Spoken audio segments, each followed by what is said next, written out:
Te cuento algo. El otro día estaba caminando por la calle cuando de repente a mi amiga Olga la llamaron de Auga.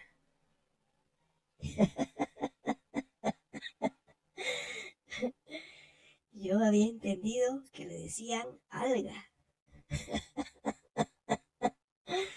Alga, Auga. Muy raro es en portugués su nombre. En español es así, mira. Olga. ¿Sientes? Olga. Ella me ha contado que prefiere escuchar su nombre en español, porque en español suena muy fuerte, imponente. Siente. Olga. Ya en portugués, Olga. Como que no se siente tan contenta como se pronuncia en portugués. ¿Sabías?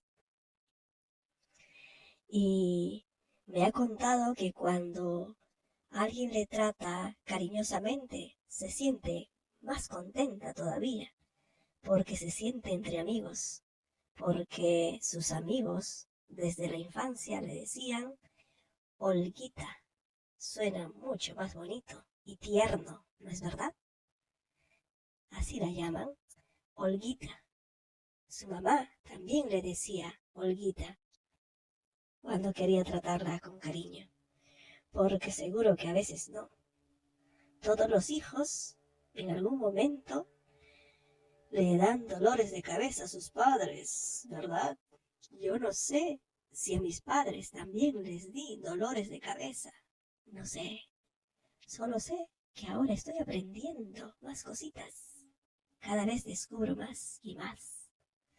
Cosas que yo no sabía antes. ¿Y tú?